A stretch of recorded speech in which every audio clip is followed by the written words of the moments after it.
Welcome to the DCTV News at Noon program. I'm Kelsey Kiesling. And I'm Kendra Cook. The Southwest TV Translator Association underwrites the news, and Dolores County Broadcasting Network provides the support for DCTV. The News at Noon program assembles the best and most interesting news from the area and provides local weather for the Four Corners region. Give us a call with news tips or topics you'd like to see covered. The number is 677-4119. Wednesday's news is live here at noon, rebroadcast at 2:30 and 8, and rerun on Saturday at noon, 2:30 and 8. Today is October 26, 2016. Now here's the news. Fresh trained fish. It's what's for dinner this week in Dolores. Reported in the Cortez Journal, lurking in McPhee Reservoir are schools of Kokanee salmon who have been tricked by Colorado Parks and Wildlife in order to make it to your dinner table. Raised as small fry in a fish hatchery on the Dolores River, they're released to the river and swim 6 miles to McPhee.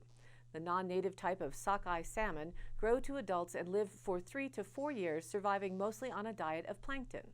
CPW fish biologist Jim White, an apparently master fish wizard, said they're a great fish because they don't prey on other fish and don't compete with other fish. They don't concentrate mercury, so they're safe to eat. And for the benefit of the public, they are trained to return to their origins during spawn, swimming up the river and into a raceway and holding pond at the Dolores Fish Hatchery. They imprint on the water at the hatchery and come back to us, White said. Now the science of memory in water is worth another story altogether, maybe at a later show. So every fall, the trapped adult fish, which have gone through a bizarre metamorphosis that turns them bright red-orange and extends their lower toothy jaw, are scooped up and distributed for free at Joe Rowell Park in Dolores. Smoking them is the best, said Dolores resident Rich Patch. I've tried frying, grilling, and baking them, but the smoker is the way to go for the best flavor. This year, the fish are especially large, weighing in at over a pound each and a foot long. CPW technician Pete Duran said that higher take level added habitat and biomass in the reservoir, which benefited the salmon. The reservoir had been low, allowing vegetation to grow on the shores and exposed lake bottom. Then it filled this year, and the drowned plants added nutrients to the system. Kokanee have been introduced to many reservoirs in Colorado because they do so well. Parks and wildlife hatcheries harvest the eggs and share them with other lakes and hatcheries. Without the hatchery, only 2% would successfully spawn on the McPhee system, White said. Every year, 185,000 young kokanee are released into the Dolores River and McPhee Reservoir. River otters also love kokanee, and they have discovered the easy meal at the fish hatchery north of Dolores. This year, an electric fence was installed to repel them. No fish for you. Kokanee continues to spawn up the Dolores. If you miss the giveaway line, you can still catch your fill. The snagging season on the river above McPhee runs from November 15th to December 31st with a bag limit of 10 fish per person. A valid fishing license is required. According to the Durango Herald, a contentious legal battle between Mark Redwine and Elaine Hall, the parents of a teen boy who went missing nearly 4 years ago, came to an end Tuesday in a La Plata County courtroom. District Judge William Herringer dismissed a countersuit filed by the father against his ex-wife. The initial lawsuit filed by Hall was dismissed late last year. Dylan Redwine went missing in November 2012, and some of his remains were later found above Vallecito Reservoir. The cause of Dylan's death remains unsolved. The feuding parents took the witness stand Tuesday during a half-day trial to litigate the counterclaim, which accused the mother of negligence and intentional infliction of emotional distress. More specifically, Redwine accuses Hall of threatening him on social media, encouraging violence against him, stealing from his home, damaging his property, and generally blaming him for their son's death when there is no evidence to suggest his involvement. Redwine and Hall tried to mediate their differences, but Hall said Redwine was asking for a $50,000 settlement and that wasn't going to happen. So they went to trial on Tuesday. In an oral ruling, Judge Herringer said Hall has expressed her opinion and nothing she has said or done is so extreme and outrageous as to shock the conscience, a legal standard that must be met to prove emotional distress. And he said no evidence was presented showing she stole or vandalized anything of Redwine's, and if so, what the value may have been. The judge said he was troubled by the manner in which the case was litigated. During testimony, he repeatedly stopped Redwine's lawyer, Christian Hatfield for his line of questioning, saying he asked compound questions that were more like a fishing expedition or recitation of facts rather than laying a foundation and seeking inquiry. After Tuesday's ruling, Hall said she is glad to have the case resolved, but she looks forward to the day when criminal charges are brought against Redwine, which is the most important piece to seeking justice for Dylan, she said. The Durango Herald reported on the continued barking dog issue in Durango. La Plata County commissioners are now moving forward with the county's first regulations to rein in barking dogs and expect to enact the new rules by year's end. The county has spent a year drafting code to address nuisance barking and animal cruelty. The public's interest has focused overwhelmingly on the former, with residents complaining lack of regulation lets obnoxious dogs run wild with no repercussions for their owners, particularly in densely developed county communities such as Forest Lakes or Durango West. On Tuesday, commissioners heard some of the first public complaints from residents who took the opposite side, arguing dog barking isn't a governmental issue. I've talked to officers that have lived in and worked in counties that have a nuisance barking law, and it is a bureaucratic nightmare, said Paula Watson, a county resident and owner-director of Wolfwood Refuge. I have a problem. We're trying to control this on a county level. I think we need stringent dog owner laws. It's the barking that I think is problematic. There are other noises that go on for hours at higher levels. Motorcycles, dirt bikes, loud music. We all tolerate each other, said Ginger Jenks. I think it's inappropriate for the county to dig in so deeply. These are city types of things, not county type things. When you're asking for tax increases, this is not the best use of resources. La Plata County's animal control regulations were adopted in 1997 and last amended in 2003. Until now, they haven't addressed nuisance barking, which is defined as loud, habitual, and persistent barking for a continuous 20 minutes. However, owners of dogs that don't meet the 20-minute standard may be subject to penalty if the animal is disturbing the peace of a, quote, reasonable person. Under the proposed ordinance, a written statement from a complainant would prompt animal control to issue a warning to the offender, who would have 10 days to fix the problem. After that, fines would begin at $50 and a second offense could mean a $250 penalty and a court appearance. The document recommends rather than requires the complainant to provide demonstrative evidence. A previous draft was altered to reduce the number of people required to bring a complaint from 2 to 1. Exemptions apply to working dogs, such as those that protect livestock, licensed facilities such as animal shelters, and dogs who bark when provoked by such noises as made by wildlife or sirens. Regulations and fines also apply to failure to vaccinate dogs, failure to register guard dogs and vicious dogs, provoking animals, interfering with animal control officers, and animal cruelty. Since last fall, staff members have debated a Pandora's box of issues that could be attached to the regulations, including spats between neighbors, vindictive people abusing the code, difficulty proving complaints, and a heavier, costlier workload for the district attorney and animal control. Until they're in practice, the cost to implement the controls is unclear. Provided the regulations escalate to citations, collected fines could sustain the program, but it also could mean a need for additional resources. The ordinance would be instated for a one-year test run to be revisited if it needs massaging or takes a major toll on county resources. Chris Nelson, Director of Animal Services at the La Plata County Humane Society, had reservations about subjective language such as, quote, reasonable person, and placing a 20-minute standard into the rules as people define nuisance barking differently. The board took no formal action Tuesday, but it agreed to forward the ordinance to a second reading and vote in December. According to the Durango Herald, David Panter, owner of Third Eye Vapor in North Durango, walked into work Tuesday to find burglars had stolen an estimated couple $1,000s of merchandise overnight. I'm still compiling a list of stuff, Panter said, but it's definitely a hit. Panter said the thieves entered the store by unscrewing an air conditioning unit in the back of the building, 3102 Main Avenue. The AC unit and the window mount were destroyed. Someone jumped up on the balcony and entered that way, he said. Panter said he does not have security cameras and that adjacent business owners in the small shopping strip did not have cameras facing the back of the building. He also said he was uninsured because he couldn't afford it. Third Eye Vapor opened in April, and it is Panter's first business in Durango. Business had been picking up in the last couple months, he said. Then this happened, but I'll be fine. The thieves stole a bunch of merchandise related to vapor smoking, also known as e-cigarettes. He reported the theft to the Durango Police Department. Durango police could not be reached for comment Tuesday. Becomes something of an issue all across Colorado, and making sure politicians don't lose sight of the humanity and underlying causes for the conflict is paramount. The Durango Herald reported that the Durango City Council focused on cleaning sidewalks, marketing, and panhandling outreach while reviewing the Business Improvement District's budget on Tuesday. This BID is funded mainly by a property tax that is expected to bring in $258,300 next year, but is also budgeted to receive $65,000 from the city.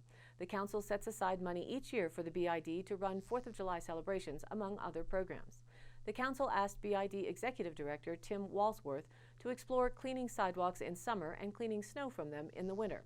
Currently, it is the business owner's responsibility to clear snow from sidewalks. However, if they don't do it early in the morning, it can get packed down and become a hazard, councilors said.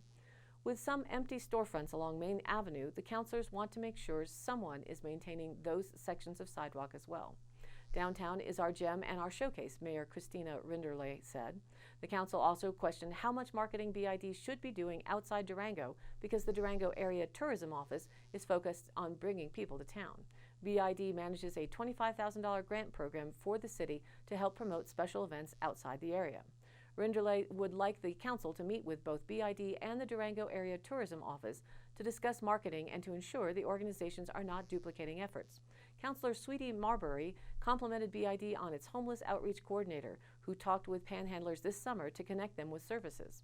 BID also ran a campaign to encourage people to give to charities and not to panhandlers, and it raised $784 for the Durango Community Shelter this summer, Walsworth said. Rinderle would like to reach more tourists with a similar message about the services the community provides to homeless people and to encourage them not to give to panhandlers. We got a lot of emails with people saying that they are never going to come here again, she said, of tourist reactions to panhandling. Only a handful of lodgers agreed to put up posters about giving to charity instead of to panhandlers this year. BID plans to continue its Downtown Ambassador program focused on greeting and guiding visitors that it developed to help the area counter a negative image created by an increase in panhandling. BID also plans to cut weekly care for downtown flower barrels from its budget as a cost-saving measure. Shop owners have been responsible for the barrels, and that will continue, Walsworth said. According to the Durango Herald, Colorado officials are considering a predator control plan that calls for euthanizing more mountain lions and black bears to boost the state's dwindling deer population.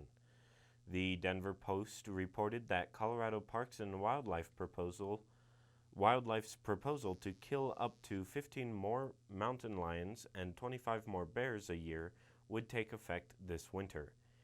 The predator control experiment would begin in the Arkansas River Basin before expanding to the Piceance Basin this spring. Conservationists, hunting groups, and state biologists have cited oil and gas operations as having an impact on deer populations, among other factors. But the State Wildlife Agency hasn't yet taken a stance on a federal plan to allow up to 15,000 new oil and gas wells on prime deer habitat in northwestern Colorado. State wildlife commissioners are expected to decide on the predator control plan by December 15th. And now here's our weather report. Regionally, the weather for the Four Corners shows a high and dry pressure system keeping all of that moisture you see to the northwest passing to our north. The rest of that moisture that came through our area you can see is now well past us to the east, affecting the Midwest. Pulling back further to the entire national weather map, you can see that big H representing our high pressure, warm and dry zone for most of the southwest. Ahead of the low pressure system in the Midwest, rain and thunderstorms continue to affect most of the plains and well into New England, with areas of heavy snow expected for Vermont, New Hampshire and Maine. While a small amount of coastal rain is forecast near Corpus Christi, Texas and the tip of Florida, there isn't any other big news on the radar, so to speak. For our 5-day looking ahead, the rest of the week and into the weekend, we are stacking up the forecast with high daytime temperatures averaging in the low 70s and the lows overnight in the upper 30s, with the usual range shift of 5 degrees on either end of the scale depending on where you are in the county. It's not until next Monday that a cooling trend will set in, making Kelsey happy, with our next possible chance for showers late Tuesday and Wednesday as we head into November, getting ready for a mild winter season. Be sure to spread the word. And now, back to the news, Kelsey. According to the New York Times, major websites were inaccessible to people across wide swaths of the United States on Friday after a company that manages crucial parts of the Internet's infrastructure said it was under attack. Users reported sporadic problems reaching several websites, including Twitter, Netflix, Spotify, Airbnb, Reddit, Etsy, SoundCloud, and the New York Times. The company, DIN, whose servers monitor and reroute Internet traffic, said it began experiencing what security experts called a distributed denial of service attack just after 7 a.m. Reports that many sites were inaccessible started on the East Coast but spread westward in 3 waves as the day wore on and into the evening. And in a troubling development, the attack appears to have relied on hundreds of thousands of Internet-connected devices like cameras, baby monitors, and home routers that have been infected without their owner's knowledge with software that allows hackers to command them to flood a target with overwhelming traffic. A spokeswoman said the Federal Bureau of Investigation and the Department of Homeland Security were looking into the incident and all potential causes, including criminal activity and a nation-state attack. Kyle York, DIN's chief strategist, said his company and others that host the core parts of the Internet's infrastructure were targets for a growing number of more powerful attacks. The number and types of attacks, the duration of attacks, and the complexity of these attacks are all on the rise, Mr. York said. Security researchers have long warned that the increasing number of devices being hooked up to the Internet, the so-called Internet of Things, would present an enormous security issue. And the assault on Friday, security researchers say, is only a glimpse of how those devices can be used for online attacks. DIN, based in Manchester, New Hampshire, said it had fended off the assault by 9:30 a.m. But by 11:52 a.m., DIN said it was under attack again. After fending off the second wave of attacks, DIN said at 5 p.m. that it was again facing a flood of traffic. A distributed denial of service attack, or DDoS, occurs when hackers flood the servers that run a target site with Internet traffic until it stumbles or collapses under the load. Such attacks are common, but there is evidence that they are becoming more powerful, more sophisticated, and increasingly aimed at core Internet infrastructure providers. Going after companies like DIN can cause far more damage than aiming at a single website. DIN is one of many outfits that host the Domain Name System, or DNS, which functions as a switchboard for the Internet. The DNS translates user-friendly web addresses like FBI.gov into numerical addresses that allow computers to speak to one another. Without the DNS servers operated by Internet service providers, the Internet could not operate. In this case, the attack was aimed at the DIN infrastructure that supports Internet connections. While the attack did not affect the websites themselves, it blocked or slowed users trying to gain access to those sites. Dolores, the town of, still says no to pot sales for now, pushing the decision of a moratorium down the line. Reported in the Cortez Journal, the Dolores Town Board has continued the ban on retail marijuana shops by a vote of 4-2. The pot sales moratorium ordinance, enacted in 2014, was extended 2 years until December 31, 2018, to allow for more time to consider the matter. Before the motion to continue the ban, Town Trustee Robert Dobry presented a motion that would have allowed the ban to be overturned by resolution of the board, which is less cumbersome than passing an ordinance. But the measure failed, and a motion to continue the ban passed, with Trustees Dobry and Trevor Ince voting against. The two say they believe retail marijuana sales would improve sales tax revenues for the town. Other board members are concerned it could increase demand for law enforcement and increase town administrative costs. Dobry pointed out that Dolores District 2 voted in favor of Amendment 64 in 2012, which legalized recreational use and sales of marijuana. Towns and counties can decide whether to establish pot shops. Montezuma County has banned retail sales, but Cortez and Mancos have allowed them. As more facts and figures are accrued over the years since Colorado legalized retail sales, more small towns and counties will be able to examine what regulations worked or didn't in the rest of the state as they address the potential economic boom versus fears to make informed local decisions. It wouldn't be surprising to see local ballot issues spring up as soon as next year for reconsiderations being brought up by communities to demonstrate the extent of support for the growing industry. When this happens, elected officials will have current updated trend information of their informed constituents to base their decisions on. According to CNN, 50 years ago we were eating better bananas. They tasted better, they lasted longer, they were more resilient, and didn't require artificial ripening. They were, simply put, a better fruit because they belonged to a different species or cultivar in banana parlance. It was called Gros Michel, and it remained the world's export banana until 1965. That year it was declared commercially extinct due to the Panama disease, a fungal disease that started out from Central America and quickly spread to most of the world's commercial banana plantations, leaving no other choice but to burn them down. The banana industry was in deep crisis and had to look for alternatives. It settled with the Cavendish cultivar, which was deemed an inferior product but carried the distinction of being immune to the disease. It was quickly adopted by banana growers worldwide. Today, the Cavendish is a universal foodstuff which, like a Big Mac, supermarket bananas are pretty much identical anywhere you buy them. That's because they have nearly no genetic diversity. The plants are all clones of one another. The Cavendish is a monoculture, which means it's the only variety that most commercial growers plant every year, which is also why it is now under threat itself from a new strain of the Panama disease. And once it infects one plant, it can infect them all. 50 years on, one of the most popular commercial foods in the world is once again under threat. According to Joao Augusto, a plant pathologist working with the IITA in Mozambique, there aren't many options to effectively control the disease.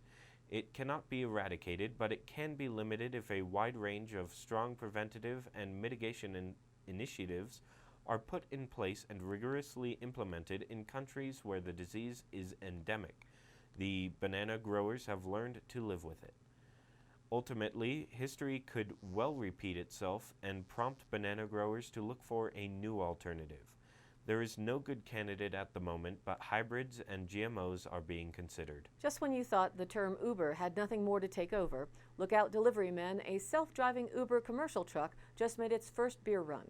Reported by Bloomberg, the ride-hailing giant teamed up with AB InBev to transport beer in an autonomous vehicle, which they say is the world's first such commercial delivery.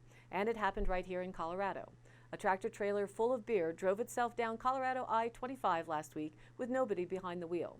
Uber Technologies Inc. and Anheuser-Busch InBev NV, the Belgian company that bought our formerly quintessential American-made brand Budweiser, teamed up on the delivery, which they said is the first time a self-driving truck had been used to make a commercial shipment. With a police cruiser in tow, the 18-wheeler cruised more than 120 miles while a truck driver hung out back in the sleeper cab, the company said. The delivery appears to be mostly a stunt, proof that Otto, the self-driving vehicle group that Uber acquired in July, could successfully put an autonomous truck into the wild. AB InBev said it could save $50 million a year in the U.S. if the beverage giant could deploy autonomous trucks across the distribution network, even if drivers continue to ride along and supplement the technology. Those savings would come from reduced fuel costs and a more frequent delivery schedule, apparently due to avoiding the more strict regulations on human labor driving hours. Proving the viability of autonomous trucking has become more important amid mounting regulatory and public scrutiny. Surveys show most Americans aren't sold on the technology. The U.S. trucking industry is particularly sensitive to it. While fatalities in the industry far exceed those of other businesses and could therefore benefit from improved safety, it employed 1.5 million people in September, jobs that may be threatened by autonomous vehicles. The death of a driver using Tesla Motors Inc. autopilot system in May has focused political attention on self-driving vehicles and hastened calls for regulations to keep pace with the technological advances. The U.S. Transportation Department released policy guidelines for autonomous driving, which acknowledge the technology's life-saving potential while warning of a world of human guinea pigs. Uber's Otto team worked with Colorado regulators to get permission for the delivery and to arrange for police supervision of the shipment. Otto spent 2 weeks scoping out the driving route from Fort Collins to Colorado Springs, carefully mapped the road to make sure the technology could handle it. The team wanted the trip to take place in the early morning when traffic would be relatively light and on a day when the weather was clear. Those conditions were met last Thursday when the delivery took place.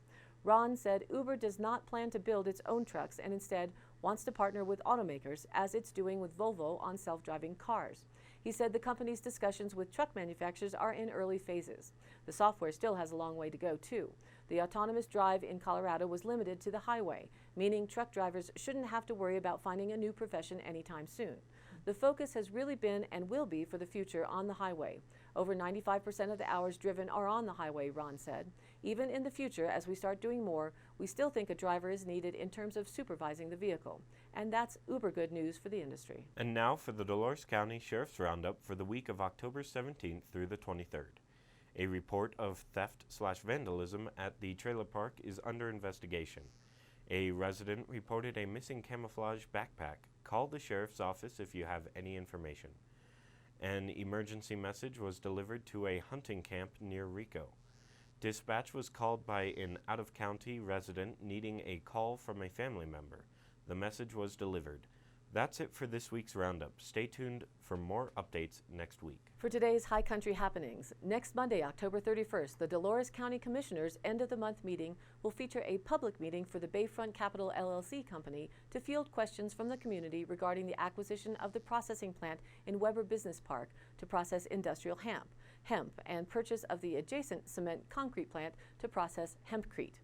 A representative from the Colorado State Department of Agriculture should be in attendance in person or by phone to provide his expert opinions as well. We'll get all the details on the next news show. And here's the rest of the scoop on Halloween happenings in the area. In Cortez, Thursday, October 27th, the Fall Carnival is from 5 to 8 p.m. at Johnson Building on 925 South Broadway. Games include a cakewalk, face painting, bobbing for apples, beanbag toss, musical chairs, and a poke-a-pumpkin. Tickets are 25 cents each or $5 for $1. It's hosted by High Desert Early Head Start parents. Friday, Saturday, and Monday, October 28th, 29th, and 31st, the MCHS Haunted House is opened. Named Darkness, it's available from 8 to 10:30 p.m. at the MCHS Auxiliary Gym on those nights.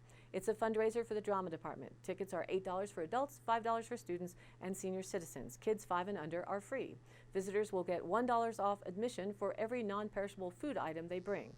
For details, you can go to mchsdrama.org. Saturday, October 29th in Cortez is For Pets' Sake Humane Society's Halloween Bake Sale, 10 a.m. to 1 p.m. at the north entrance to City Market in Cortez. Bakers can drop off goodies starting at 9:30 a.m. Saturday, or early drop-offs can be made at NetForce PC on Friday, October 28th from 10 a.m. to 2 p.m. Bake, buy, or donate and help local pets. For details, call Janet at 970-533-4042. And Tip Your Firefighters fundraiser is from 11 a.m. to 4 p.m. at J. Fargo's at 1209 East Main Street in Cortez. Firefighters serve for tips. Tour fire trucks, get a free fire helmet and bags with safety items for trick-or-treating. Wear a costume and win a free mini ice cream cone. Trunk-or-treat event is from 5 to 7 p.m. Then on the actual Halloween date, Monday, October 31st, Evangel Assembly Fall Festival is from 6 to 8 p.m. Evangel Assembly at 209 West 5th Street. Food and prizes, and it's free to attend. For details, you can call 565-4198. And while up in Dolores on Monday, October 31st, there's a disco-themed Halloween and 4th anniversary party from 5 to 8 p.m. at the Pony Espresso at 795 Railroad Avenue. There's free food samples, candy and hot chocolate, and coffee. Coffee, drinks, and desserts also available for purchase. For details, call 882-7950. And in Mancos on Monday, October 31st, there's a Halloween party from 5 to 6 p.m. at the Mancos Public Library. There's mystery boxes, face painting, mystery boxes again, and homemade chili. A great way to start a spooktacular evening. And right here in Dove Creek, this Friday, October 28th, is the Rock's 4th Annual Halloween Carnival at Memorial Hall from 5 to 8 p.m. There will be balloon art, over 20 fun booths, 25 cents per ticket. Most booths are 1 or 2 tickets. You can win a prize every time. Concessions are walking tacos, drink and dessert for $3.50, or a haunted house you can visit for $2. A great time to show off your amazing costume. costumes.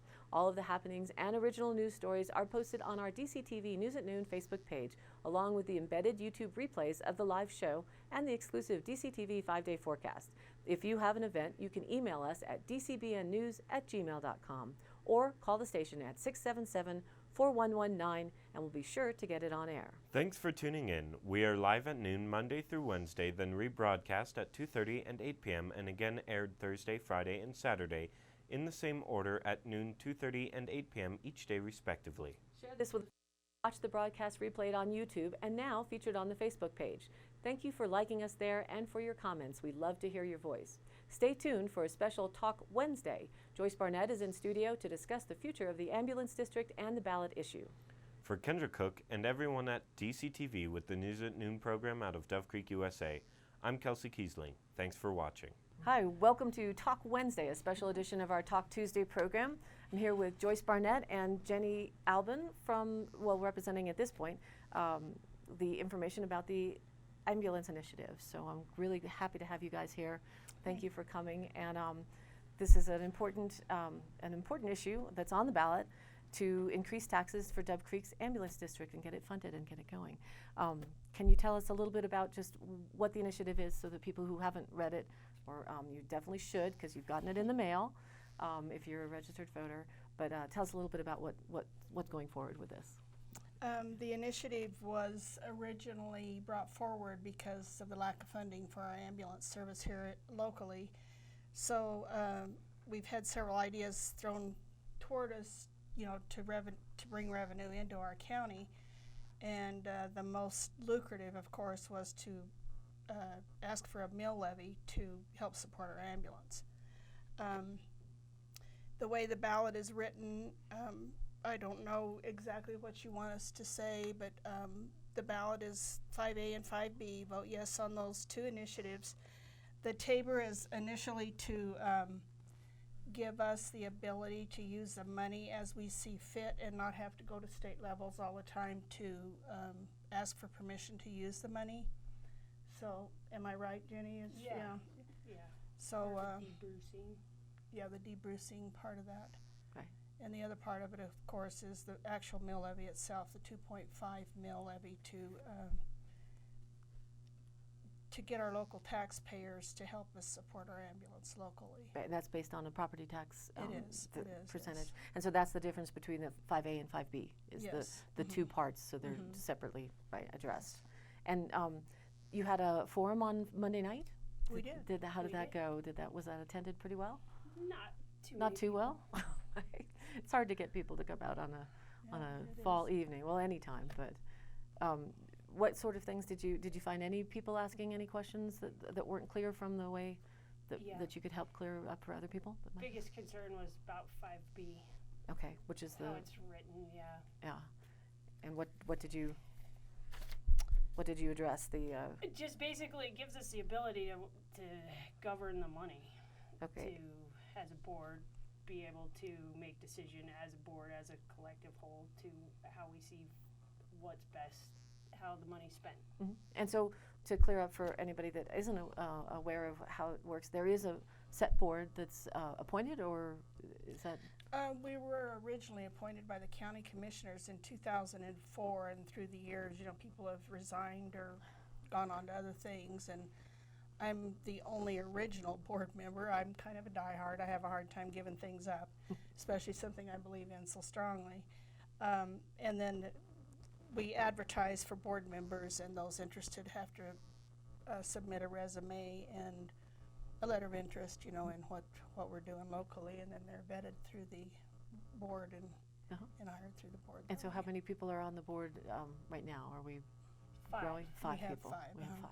Okay, that's great. Joyce is the president. Yes. Are you on? You're on the board as well, then? Yes. I'm the treasurer. She's the secretary treasurer. She's the. You're watching all the where everything We're all goes. watching all the money. We're all watching, yeah. And that was part of the question on 5A.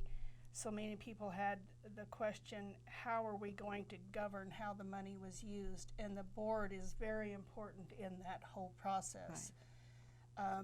Nothing is spent without board approval at any time. So it's watched very closely as to how this money is going to be spent. And I think that's one of the sort of the concerns that I've getting feedback from people talking about where they feel about the issue. It's just a lack of confidence that they haven't been told where, who's going to be overseeing it and how it's going to be dealt with. And I think this really helps to explain that it's not just money that's going to be put somewhere and nobody's knows, nobody's in control of it. So and it's hard when because I know a lawyer must have been involved in creating the actual writing of this, and it gets kind of legalese elements that are confusing to people as far as no limitations or this or that. But knowing that there's a board that's responsible for it, I think really helps people to have the confidence to support it. So that's very good. Yes. And so this is on our ballots for mail-in or walk-in for the county, and the district is already assigned from last year's. Can you explain what happened last year? That it was actually allocated as a district. Is that what went through last year's? The voters voted on becoming a district. Yes. Yeah. They voted us in it as a district, just no money to support us. Right. So sort of it's been phased of getting their confidence to Yeah. The get first behind step it. you have to take Right. in forming a mill levy Yep. to collect tax dollars. So. That's good. So did you want to share any other information as far as sort of, I mean, obviously, I think we all know that we want an ambulance. I don't think that's not the question, obviously. It isn't the question, need it. and without a local ambulance, there will come a time when there will have to be another entity in here to support our ambulance. We're not trying to use scare tactics or anything, but if we don't get the funding this year, we will not be able to support this ambulance anymore. We've attended the good graces of Dolores County Commissioners, the fire district, the town, and they have all helped us get through this last little bit because we were not awarded the provider grant this year, so we had no funding to pay personnel. So right now we're paying personnel as an on-call basis only, so we're struggling. We've got very little money to go through till this mill levy passes, and hopefully tax revenue coming in February or March will help us along, of course. But we just need people to vote yes on 5A, 5B, and support our local ambulance. And for local, I don't know if you call it a talent base, a skills set base, that you've recently helped working with the new EMT crop Yes, of people. yes, new EMT crop. How has We've that got gone? we had 19 start our classes, and because of other commitments, it's a huge commitment to the community, to your families. I mean, your family has to give up a lot because you spend a lot of time in the books, a lot of time. But we did have 7 complete their practical. Excellent. And we've had 3 that are now certified EMTs, and 4 more, hopefully not too far behind them. It takes a while to get all the paperwork done and coordinated. everything, but yes, we have at least 3 new ones right now, which is 3 more than we had 2 months ago, so we're striving for more, of course. Great.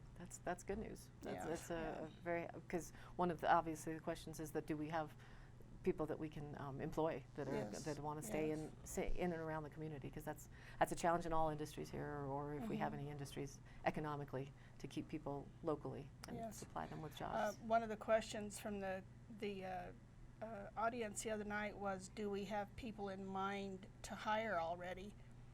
We don't. It'll have to be advertised the way any job is advertised, and hopefully we'll get people, local people would be the best, of course, to help fill up positions. Or but, bring new people to town. Yeah, That'd bring be new fine people too. to town, new families, you bet. Yeah. So that's what we're striving for. Great. And that will, when this passes, that would be then not until February probably that you, January, February. When this passes, probably the first of the year is First of when the we year. will, and we could start, if the mill levy actually passes, then we will probably start advertising them as soon as possible, yeah. Immediately, yeah. Great. It's infrastructure. We need an ambulance. Every community like this needs an ambulance. Yeah, absolutely. Especially when you have such a long transport. Yes. Yeah. The county, any direction you go, we're talking a long distance. Yeah, so the every shortest minute is helps. 25 minutes if people are available, and the longest is 35 minutes or 40 minutes, so. Right. And so what we do have on Talk Tuesdays, during the live show. This is rebroadcast on, this will be Wednesday. This will also go on to Saturday's replays. And then tomorrow it'll be uploaded onto the YouTube. So other people who, yes, you'll be famous on YouTube. But so anyone can see it from the community who doesn't catch the over-the-air broadcast. Okay, thank you. So that's pretty good. But we do have a couple moments that if anybody does want to call in, the 677-4119 is our local number here. If anybody who is watching live is welcome to ask a question or make a comment. The lunchtime crowd is pretty much busy, I think, eating lunch at this point, but sometimes we've had some calls, which has been nice. And so realistically, this was the card, the blue card that came in the mail. So you're looking at $20 a year for every $100,000, which is a lot less. Let's say if you have on a residential a residential property.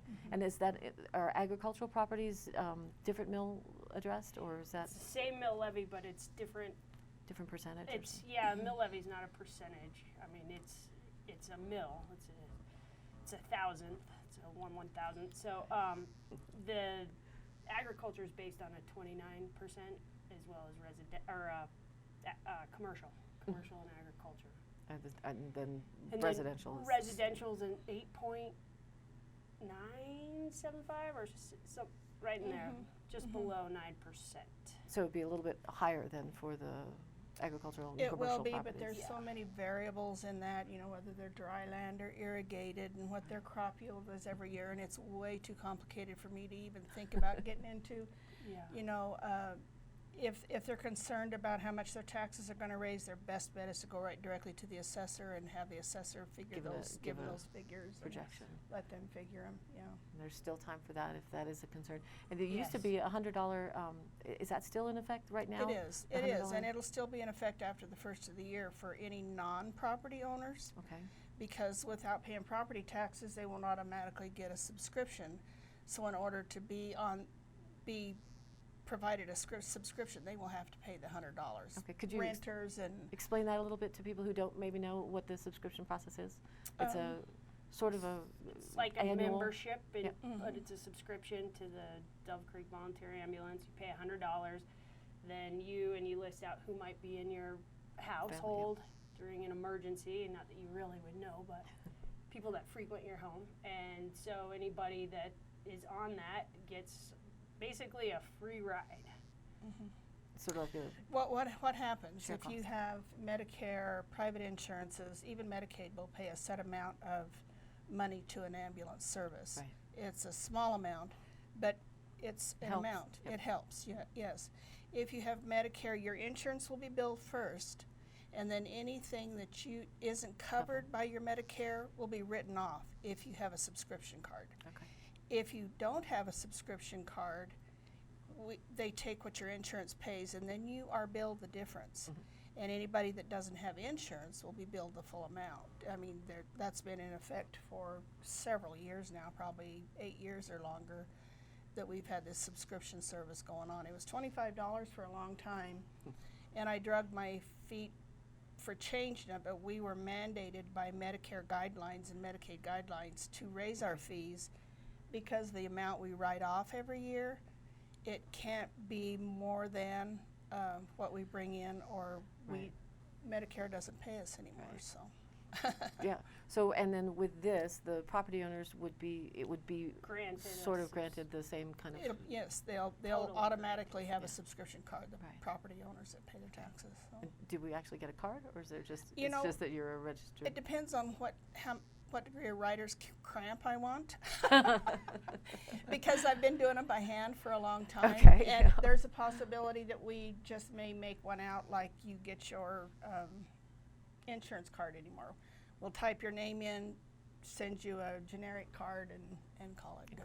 Okay. Yeah. Well, I think that all sounds very logical, and I think pretty straightforward. So we're looking forward to the elections for a lot of different election levels this year, which Yes. will be a very big night on, I believe Dan Fernandez was going to have people in studio on election night to sort of cover the tally as it goes. But a lot of pre-voting is happening, so that might not be Yes. as exciting for us here in Dove Creek as in previous years, but looking forward to that. So thank you. If you have anything else, did you want to say, or that pretty much covers, I think that's Pretty much yes. covers what we're about. 5A, 5B? Yes. great. All right. Well, thank you very much both for coming. I really appreciate that. I think this might be help to a lot of people getting out the word. So, and get Thank your you. voters in. Get Thank your you, get your Kendra. votes Thank in. you for letting us come you're and welcome. visit Very with welcome. you about this. So. And we'll be back next Monday for our next news show live at DCTV News at noon. Thanks for watching.